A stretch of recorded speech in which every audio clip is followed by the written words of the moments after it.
Hello दोस्तों, मेरा नाम है मनीष और हम पढ़ रहे थे मेवाड़ का इतिहास। मेवाड़ के इतिहास में हमने अब तक जो वीडियो बनाई उनमें महाराणा प्रताप तक सारी चीज़ें कवर कर ली हैं और आज हम पढ़ेंगे अमर सिंह के बारे में। महाराणा प्रताप के पुत्र थे अमर सिंह, राणा अमर सिंह। आज हम उनके बारे में पढ़ेंगे। तो चलिए शुरू करते हैं। महाराणा अमर सिंह। अमर सिंह इनके शासनकाल की अगर हम बात करें तो वह था 1597 ईस्वी से 1620 ईस्वी। अमर सिंह के बारे में कुछ बेसिकली ज़्यादा जानकारी नहीं है, लेकिन इनके बारे में दो तीन चीज़ें महत्वपूर्ण हैं। जैसे इनके बारे में दीवर का युद्ध था, महाराणा प्रताप के शासनकाल में दीवर का युद्ध हुआ था। उनमें मैंने आपको बताया था कि किस प्रकार जो अमर सिंह थे उन्होंने सुल्तान का वो बाला मारकर उनकी हत्या की थी, उनका वध किया, उनकी हत्या की थी और दीवर का युद्ध जीता था। दीवर का युद्ध बेसिकली अमर सिंह के लिए ही जाना जाता है। और जो दूसरी बात है वह अमर सिंह के शासनकाल में मुगल और मेवाड़ की संधि। इतने सालों तक जो संघर्ष चल रहा था वो यहाँ पर अंत होता है इसका, और यहाँ पर मुगल और मेवाड़ की संधि होती है इनके शासनकाल के टाइम पर। वैसे तो ये नाराजी थे, मनाही कर रहे थे संधि करने के, लेकिन इनके जो पुत्र थे करण सिंह जी, उनके दबाव में आकर ये संधि करनी पड़ती है, लेकिन उन्होंने संन्यास ले लिया था। तो चले शुरू करते हैं, सारी चीज़ों को कवर करते हैं। हम पढ़ेंगे अमर सिंह के बारे में। अमर सिंह के बारे में सबसे पहली बात ये थी कि इन्होंने सैन्य विभाग का गठन किया था। इसका सैन्य विभाग का गठन किया था और इसका जो अध्यक्ष बनाया था वो उसे बनाया था हरिदास जी को, हरिदास झाला जी को।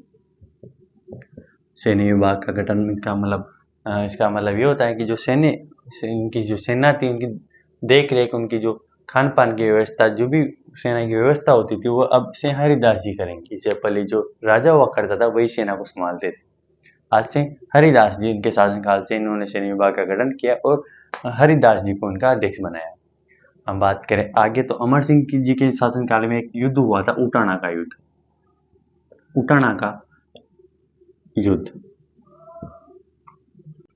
उटाना का युद्ध बेसिकली याद किया जाता है चुंडावतों और सत्तावतों के मध्य विवाद के कारण। चुंडावतों के जो शासक थे, सामंत थे, वो थे जयत्र सिंह चुंडावत।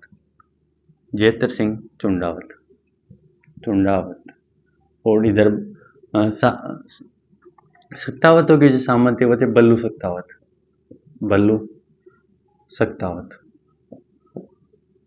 जैसा कि आपको पता होगा कि जो युद्ध होता है, युद्ध में 3 टर्म्स होती हैं, युद्ध के 3 भाग होते हैं। जो पहला युद्ध में सबसे आगे का जो भाग होता है उसे हम हर्रावल कहते हैं, और जो मध्य का भाग होता है उसे हम ढोलान कहते हैं, और अंतिम भाग को हम चंद्रावल कहते हैं। ठीक, यहाँ पर विवाद का कारण यह था कि जो हर्रावल है, हर्रावल में युद्ध कौन लड़ेगा। हर्रावल में जो युद्ध लड़ने का जो अधिकार प्राप्त था वो चुंडावतों को प्राप्त था। हमने राणा लाखा जब पढ़ा था उसमें मैंने आपको बताया था कि राणा लाखा के जो पुत्र थे राणा चुंडा, उनको मेवाड़ में काफ़ी जो विशेषाधिकार दिए गए थे कि हर्रावल की अध्यक्षता कौन करेंगे, चुंडावत करेंगे। जो राणा मेवाड़ के जो अगले राणा बनेंगे उनकी राज्याभिषेक भी चुंडावत करेंगे। हमने पढ़ा था कि महाराणा प्रताप का उदय सिंह की जब मृत्यु हुई थी तो उदय सिंह जी महाराणा प्रताप को राजा न बनाकर उनके भाई को राजा बनाया था, लेकिन जो कृष्णदास चुंडावत जी थे उनके द्वारा प्रताप को अगला राजा घोषित किया गया। तो उसी प्रकार चुंडावतों को यह अधिकार प्राप्त था कि वह हर्रावल की अध्यक्षता करेंगे, यानी कि मेवाड़ के सेनापति बनेंगे। तो जो महाराणा अमर सिंह ने जब उठाना के युद्ध के लिए सेना को तैयार किया तो सेनापति कौन थे, जयत्र सिंह चुंडावत। लेकिन यहाँ पर इसका विरोध करते हैं बल्लू सत्तावत जी, क्योंकि ये हर्रावल की अध्यक्षता करना चाहते थे और इस बात का विरोध करते हैं कि हर बार चुंडावत यहाँ पर हर्रावल की अध्यक्षता नहीं करेंगे, हमें भी मौका मिलना चाहिए। तो इस बात का विरोध करते हैं और अमर सिंह के पास जाते हैं, चुंडावत और सत्तावत, बल्लू सत्तावत और जयत्र सिंह चुंडावत। अमर सिंह को सारी चीज़ें बताते हैं। अमर सिंह कहते हैं कि जो भी उटाना का जो दुर्ग था उसमें सबसे पहले जो पैर रखेगा, यानी कि जो सबसे पहले प्रवेश करेगा दोनों में से, हर्रावल उसी का होगा। इस युद्ध के बाद हर्रावल उसी का होगा। तो यहाँ पर ये दोनों जाते हैं, उटाना के किले के दुर्ग के बाहर जाते हैं और यहाँ पर ये दोनों तय करते हैं कि जो बल्लू सत्तावत होते हैं वह तो दरवाजे से प्रवेश करेंगे, और जो जयत्र सिंह चुंडावत हैं वह दीवार लांघ कर पार करेंगे। दुर्ग में अंदर कैसे जाया जाता है, या तो गेट से जाया जाता है या फिर दीवार को लांघ कर या दीवार को गिरा कर अंदर जा सकते हैं। तो इन दोनों ने तय किया कि बल्लू जो सकता होते हैं वो दरवाजे को तोड़कर अंदर जाएंगे और इधर हमारे जेतर सिंह दीवार को लांग कर या तोड़कर अंदर जाएंगे। तो इस प्रकार ये अपनी रणनीति बनाते हैं। जैसा कि आपको पता है जो दुर्ग होते हैं उनके दरवाजे काफी बड़े होते हैं,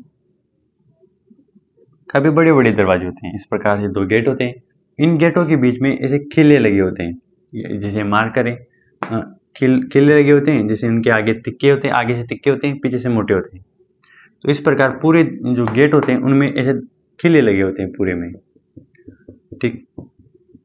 तो इन दरवाजों को तोड़ने के लिए या तो जो लकड़ी का जो तना होता है उससे गेट को मारा जाता है, इसे तोड़ा जाता है, या फिर हाथी को शराब पिलाकर उसे टक्कर मरवाई जाती है हाथी के द्वारा और फिर दरवाजे को तोड़ा जाता है। तो यहाँ पर जिस प्रकार जो किले लगे हुए थे, तो जब हाथी ने टक्कर मारी तो उसके किले सिर में दसते हैं, तो दूसरी बार मारने के लिए नहीं आता, हाथी पीछे हट जाता है। तो हाथी जब मारने के लिए दरवाजा के मारने के लिए नहीं आ रहा था तो बल्लू सकता होते यहाँ पर टेंशन में आ जाते हैं। अगर हाथी दरवाजे को नहीं मारेगा, दरवाजा नहीं तोड़ेगा, तो यहाँ पर चुंडावत उठाना के दुर्ग के अंदर प्रवेश कर जाएंगे। तो इसलिए बल्लू सकतावत क्या करते हैं, जो गेट होता है उसके आगे खड़े हो जाते हैं। जो दरवाजा था वो जो किले थे, किलों की तरफ सिर करके ऐसे, जैसे गेट ये बोर्ड है, इसको गेट मान लो, तो वह इस तरह से खड़े हो जाते हैं और सैनिकों को आदेश देते हैं कि जो हाथी है उसे पीठ की तरफ हाथी से टक्कर मरवाई जाए, जिसे हाथी के किले नहीं गड़ेंगे। जो किले हैं वो शरीर बल्लू सकतावत के शरीर में धस जाते हैं। हाथी उनके पीठ पे जब वार करता है तो वहां पर गेट टूट जाता है, लगभग गेट टूट जाता है। यहाँ पर बल्लू सकतावत की जब हाथी उनके पीठ पे वार करता है तो बल्लू सकतावत की वहां पर मृत्यु हो जाती है। इस बात का पता जब जेतर सिंह को लगता है कि बल्लू सकतावत गेट पर झूल चुके हैं, हाथी के द्वारा टक्कर मारने पर उनकी मृत्यु हो चुकी है और गेट टूटने वाला है लगभग, तो यहाँ पर जेतर सिंह अपने सैनिक पास में जो सैनिक खड़ा था उसको आदेश देते हैं कि उटाना के दुर्ग में प्रवेश ही तो करना है, कैसे भी करें। तो आदेश देते हैं कि मेरा सिर काट दो और सिर को दुर्ग के अंदर फेंक दो, जिसे जो चुंडावतों की जो शान है, जो चुंडावतों के इतने सालों से जो विशेषाधिकार प्राप्त हुए हैं, वह सक्तावत हैं, बल्लू सक्तावत उनके हाथ ना लगे और उटाना के दुर्ग में प्रवेश कर जाएं। तो यहाँ पर सैनिक ऐसा ही करता है, जेतर सिंह चुंडावत की गर्दन काटता है और दुर्ग के अंदर फेंक देता है। यहाँ पर दोनों वीर योद्धा वीरगति को प्राप्त हो जाते हैं। हर्रावल में लड़ने के लिए दोनों, बेसिकली जो हर्रावल में लड़ता था वो मारा ही जाता था, लगभग युद्ध के सबसे आगे लड़ता था, सेनापति होता था, तो युद्ध में अक्सर लड़ते हुए मारा जाता था।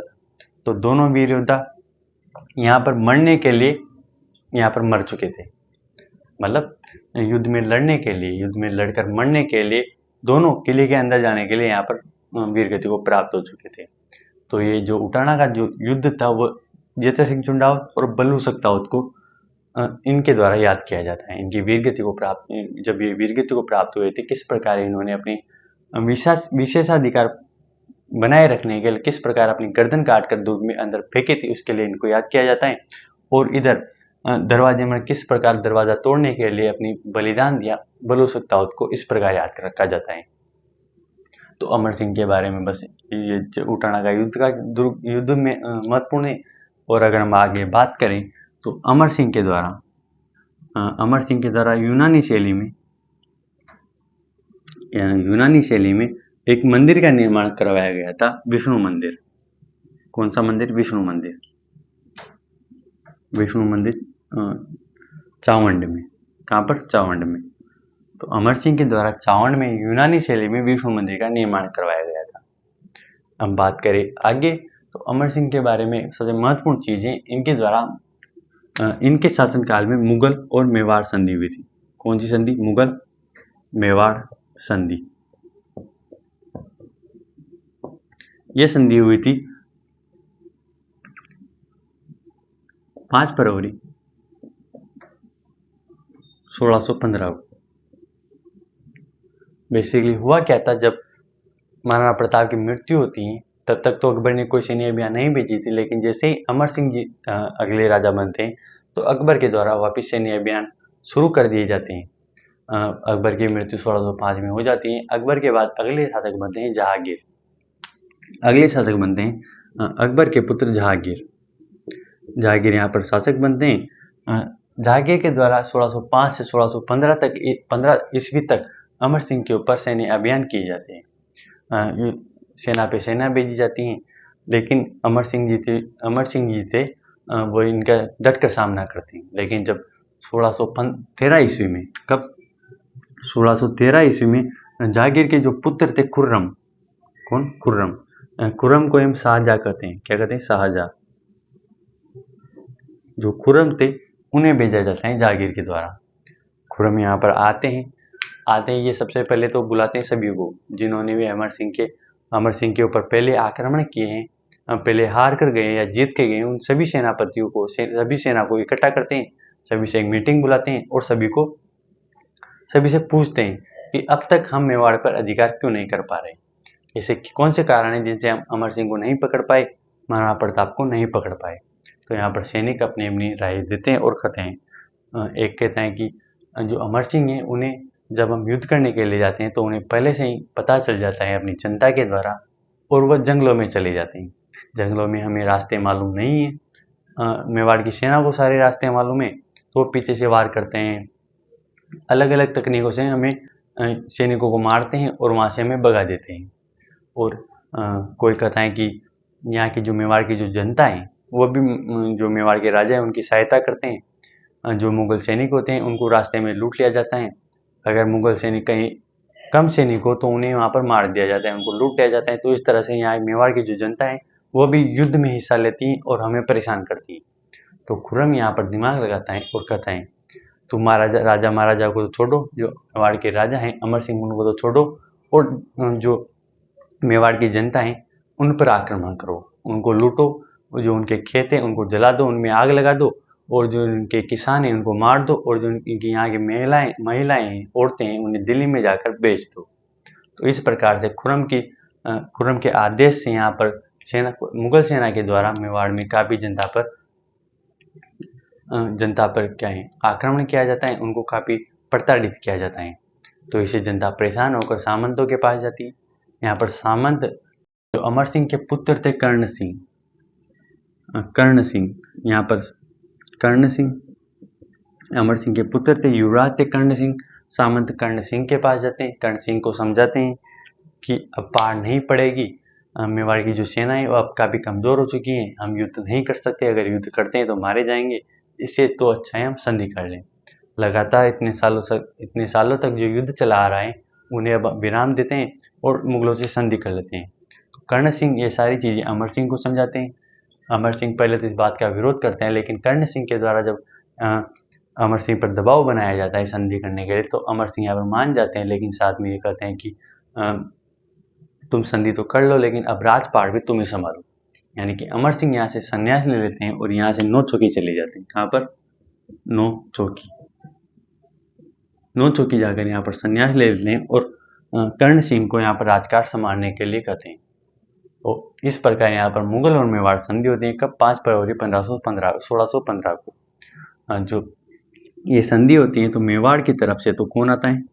मेवाड़ की तरफ से 2 आदमी आते हैं, एक तो हरिदास जाला और शुभकर्ण जी। मेवाड़ की तरफ से ये दोनों आते हैं। और जो मुगल थे, मुगलों की तरफ खुर्रम यहाँ पर संधि करते हैं।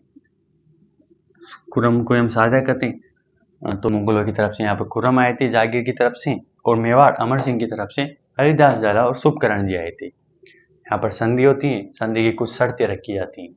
जैसे संधि की पहली शर्त थी कि जो मेवाड़ है, मेवाड़ कोई भी वैवाहिक संबंध नहीं रखेगा, मुगलों से विवाह नहीं करेगा। जिस प्रकार से जो अजमेर के कच्छावा शासक थे उनके द्वारा जो मुगल शासक थे उनसे विवाह संबंध किया गया था, वो संबंध मेवाड़ नहीं करेगा। यहाँ पर पहली संधि रखी गई, जहांगीर द्वारा खुशी से मान लिया कि हम विवाह नहीं करेंगे। दूसरी संधि ये थी कि यहाँ पर चित्तौड़ का जो दुर्ग था वो हमें वापस चाहिए, चित्तौड़ दुर्ग वापस चाहिए।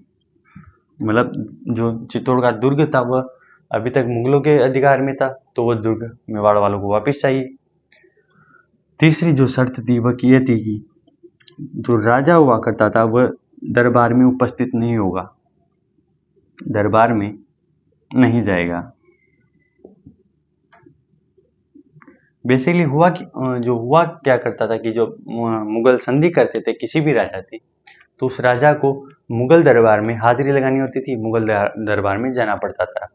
लेकिन जो मेवाड़ के शासक थे उन्होंने ये मांग रखी कि हमारे जो राजा है अमर सिंह जी वो आपके दरबार में नहीं जाएंगे, उनके बदले हमारे जो कर्ण सिंह जी थे जो राजकुमार है वो आपके दरबार में जाएगा। यानी कि जो मेवाड़ के राजा हैं वो दरबार में नहीं उपस्थित होकर राजकुमार उपस्थित होगा दरबार में। संधि रखी गई और खुर्रम के द्वारा संधि भी मान ली गई। अगली जो शर्त थी कि ये तो मेवाड़ की संधियां हो गई, मतलब मेवाड़ की जो शर्तें थी वो हो गई। अब खुर्रम ने भी जहांगीर के द्वारा खुर्रम के द्वारा भी कुछ शर्तें रखी गई, जैसे चित्तौड़ का दुर्ग तो आपको दिया जाएगा लेकिन आप इसका निर्माण नहीं करवा सकते। अगली शर्त थी कि यहाँ पर जब ये राजकुमार आएगा तो 1000 सैनिक अपने साथ लेकर आना पड़ेगा। यानी कि जब राजकुमार अपने दरबार में उपस्थित होंगे तो 1000 सैनिक सहायता आपको मुगल सेना को देनी पड़ेगी। यहाँ पर ये शर्तें रखी जाती हैं कि विवाह नहीं होगा, चित्तौड़ दुर्ग आपको दिया जाएगा लेकिन आप चित्तौड़ दुर्ग का निर्माण नहीं करा सकते। दरबार में राजा की बजाय राजकुमार उपस्थित होगा लेकिन आपको 1000 सैनिक सहायता देनी पड़ेगी। तो इस प्रकार से मेवाड़ और मुगल संधि होती है, उनकी शर्तें रखी जाती हैं। यहाँ पर जो कर्ण सिंह जी थे वह मुगल दरबार में उपस्थित होते हैं। जैसे मुगल दरबार में उपस्थित होते हैं फर्स्ट बार में इन्हें जाते ही इन्हें 5000 का मनसबदार बनाया जाता है। जो मनसबदार है बेसिकली ये होता है कि जो भी राजा मुगल दरबार में जाता है, संधि करता है और मुगल दरबार में जाता है तो उसे मुगलों के द्वारा एक उपाधि दी जाती है। जो उपाधि दी जाती है उसे हम मनसबदार कहते हैं। अलग अलग विभाग के अलग अलग जो अध्यक्ष बनाए जाते हैं उन्हें मनसबदार कहते हैं। बेसिकली मनसबदार होते हैं 1000, 2000 का मनसबदार, 3000 का मनसबदार, ऐसे मनसबदार बनाए जाते हैं। लेकिन जैसे कर्ण सिंह मेवाड़ के जो राजकुमार जाते हैं उन्हें फर्स्ट में 5000 का मनसबदार बनाया जाता है, जो कि बहुत ज्यादा था। यानी कि सबसे ज्यादा जो मनसबदार होता था वो 5000 का होता था। इसकी काफी दरबार में इज्जत होती थी। कर्ण सिंह को ये बनाया गया था जैसे ही जाते हैं। हम बात करें आगे कि हमें इस संधि की जानकारियां कहाँ से मिलती हैं, कि जो मुगल मेवाड़ संधि है इसकी जानकारी हमें कहाँ से मिलती है, तो उसकी बात करते हैं हम आगे। इसकी जानकारी हमें सबसे पहले मिलती है अजमेर में एक अभिलेख है। अजमेर में एक मस्जिद थी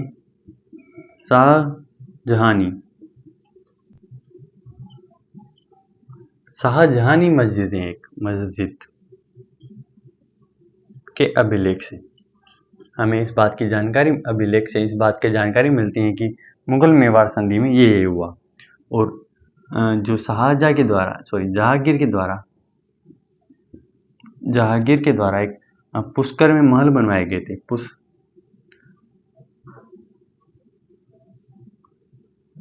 पुष्कर के महल के अभिलेख। इन दोनों अभिलेखों से हमें इस संधि की जानकारी मिलती है। और एक जो इतिहासकार थे सर टॉमस रो, इनके द्वारा कहा जाता है कि जो ये संधि है ये मुगलों के द्वारा ताकत से नहीं बुद्धि से संधि की है। बेसिकली हुआ क्या था कि जब सर टॉमस रो मुगल दरबार में आए हुए थे तब उन्होंने कर्ण सिंह को देखा। जो कर्ण सिंह थे वो जहांगीर मुगल जो बादशाह थे वो जहांगीर के साइड में बैठा करते थे। जो भी काम हो जहांगीर को वह सिर्फ कर्ण सिंह से पूछ कर किया करते थे। कर्ण सिंह काफी घनिष्ठ मित्र बन चुके थे जहांगीर के, तो शिकार के अलावा खाना पीना घूमना फिरना जो भी कुछ काम हुआ जहांगीर कर्ण सिंह के साथ किया करते थे। तो एक दिन जब सर टॉमस रो ने ये देखा तो उन्हें एक सैनिक से पूछा कि ये आदमी कौन है। तो सैनिक बोलता है कर्ण सिंह है, मेवाड़ के शासक, अभी अभी इनके साथ हमारी संधि हुई है इसलिए इनको इतनी इज्जत मिल रही है। सर टॉमस रो वापिस सैनिक से पूछते हैं कि अच्छा तुमने मेवाड़ को हराया होगा, मेवाड़ के कर्ण सिंह को हराया होगा फिर जाके आपने संधि की होगी। लेकिन सैनिक मना करता है नहीं, हमने मेवाड़ को हराया नहीं है, हारे तो हम ही थे, लेकिन उनसे संधि की है। तो सर थॉमस रो वापस पूछते हैं तो आपने संधि किस प्रकार की, तो सैनिक बताने से मना कर देता है। तो यहाँ पर सर थॉमस रो फिर सैनिक से कहते हैं अच्छा, तो आपने जो ये संधि है वो ताकत से नहीं बुद्धि के दम पर की है। तो यहाँ पर सर थॉमस रो लिखते हैं कि मेवाड़ से संधि की है आपने, ताकत से नहीं बुद्धि से संधि की है। तो ये कथन किसने कहा, सर थॉमस रो ने। आपको ये चीज ध्यान रखनी है।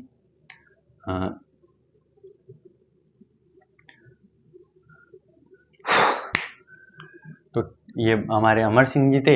यहाँ पर जो अमर सिंह जी की जो मृत्यु है वह 26 जनवरी को होती है, 26 जनवरी 1620 को यहाँ पर अमर सिंह की मृत्यु होती है। और इनकी जो समाधि थी वो आहड़ में बनाई जाती है। आहड़ कहाँ पड़ता है, उदयपुर में।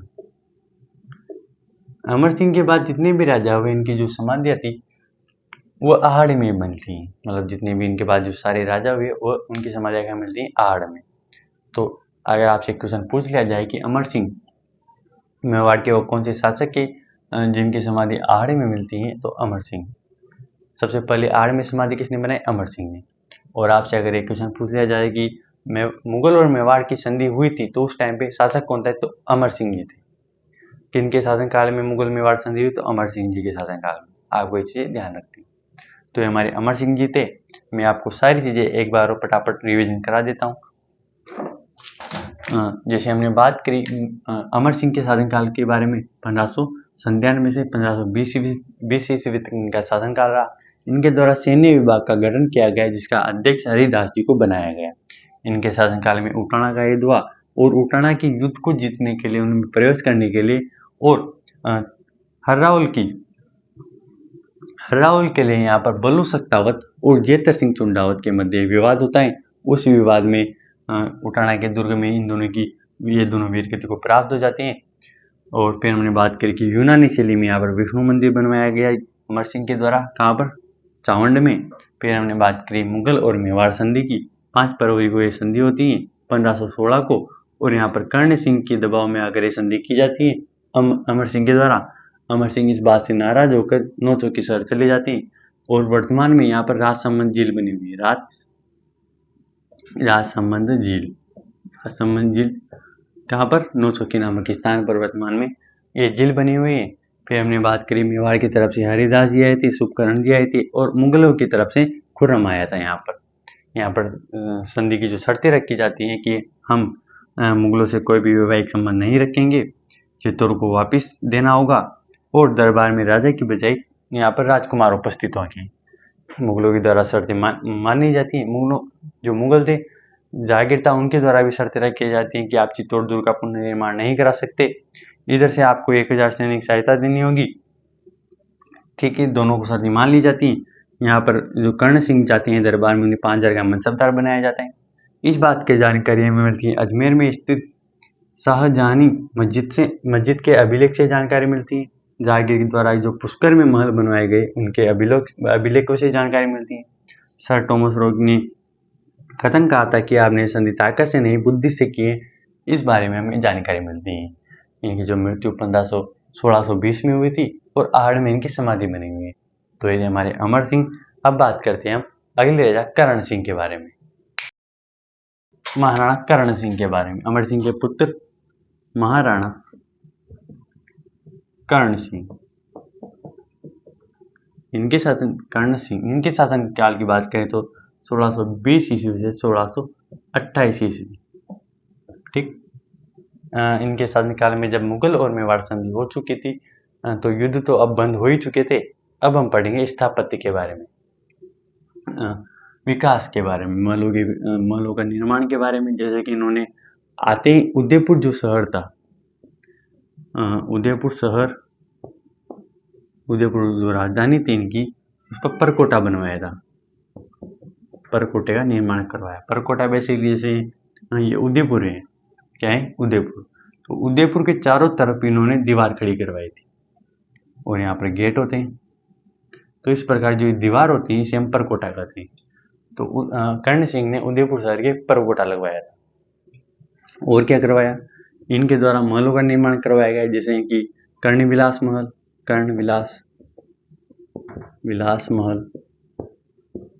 कर्णविलास महल का निर्माण करवाया और इनके द्वारा दिलकुश महल का निर्माण करवाया। दिलकुश महल का निर्माण करवाया। इनके द्वारा चंद्रमहल का निर्माण करवाया। रसोड़ा महल का निर्माण करवाया। रसोड़ा महल, तो इनका निर्माण करवाया। और क्या करवाया? इनके द्वारा एक बड़ा दरी खाना, जिसे हम बड़ा दरी खाना, जिसे हम सभा शिरोमणि भी कहते हैं। क्या कहते हैं? सभा शिरोमणि, शिरोमणि, इसका निर्माण करवाया। कर्ण सिंह के द्वारा बेसिकली जो पिचोला झील थी, कौन सी झील? पिचोला झील में जग मंदिर का निर्माण शुरू करवाया। जग मंदिर और जग महल, पिचोला झील में जो जग मंदिर है और जो जग महल है उनका निर्माण शुरू करवाया था। पूर्ण जो पूर्ण था वह जगत सिंह फर्स्ट ने करवाया। जगत सिंह फर्स्ट। और जो जग मंदिर है उन्हें पूर्ण जगत सिंह सेकंड ने करवाया था। जगत सिंह सेकंड। अच्छा, इन्होंने जो जग मंदिर था उनका जो निर्माण था शुरू करवाया था, लेकिन जो पूर्ण था वो जगत सिंह फर्स्ट ने करवाया। और जो जगमहल था उनका जो निर्माण पूर्ण था वह जगत सिंह सेकंड ने करवाया था। मैं आपको बताऊं कि जो जग मंदिर है, कौन सा मंदिर? जग मंदिर। जब खुर्रम, हमने पढ़ा था खुर्रम जो शाहजहां, मुगल जो बादशाह थे शाहजहां, उनसे विद्रोह करता है, तो जो कर्ण सिंह जी थे वो खुर्रम को शरण देते हैं और इन्हीं महलों में रखते हैं। कौन से महलों में? जग मंदिर के महलों में शरण देते हैं। किसे? खुर्रम को शरण दी थी। खुर्रम को शरण दी थी किसने? कर्ण सिंह जी ने, जब ये विद्रोह करते हैं जहांगीर से। तो यहाँ पर जग मंदिर में इन्हें शरण दी थी। और जब हम 1857 की क्रांति पढ़ेंगे तो उसमें मैं आपको बताऊंगा कि जो स्वरूप सिंह जी अगले 1857 क्रांति के टाइम पे स्वरूप सिंह जी जो राजा थे, वो जो नीमच से अंग्रेज सैनिक भागे थे, 40 सैनिक नीमच विद्रोह से भागे थे, तो उन्हें स्वरूप सिंह जी इन्हीं मंदिरों में ठहराते हैं, इन्हीं मंदिरों में वहाँ पर शरण देते हैं। तो ये पिछोला जिले में मंदिर का निर्माण कराते हैं। बस कर्ण सिंह के बारे में हमें इतनी जानकारी मिलती है। इनकी जो मृत्यु थी वह 1528 को इनकी मृत्यु हो जाती है और अगले राजा बनते हैं जगत सिंह जी फर्स्ट। तो देख लो एक बार और, कर्ण सिंह जी यहाँ पर शासक बनते हैं, उदयपुर शहर का परकोटा बनाते हैं, कर्ण विलास, दिलकुश महल, चंद्रमहल, रसोड़ा महल का निर्माण करवाते हैं, बड़ा दरी खाने का निर्माण करवाते हैं। पिछला झील पर 2 जो महल है, एक का नाम जग मंदिर था और जग महल था, इनका निर्माण शुरू करवाते हैं। और यहाँ पर पूर्ण कौन कराता है? जगत सिंह फर्स्ट। और जगमहल का जो पूर्ण निर्माण था वो जगत सिंह सेकंड करवाते हैं।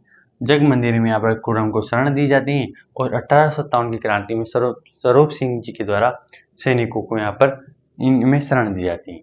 तो आज के लिए बस इतना ही। हमने पढ़ा अमर सिंह के बारे में, करण सिंह के बारे में।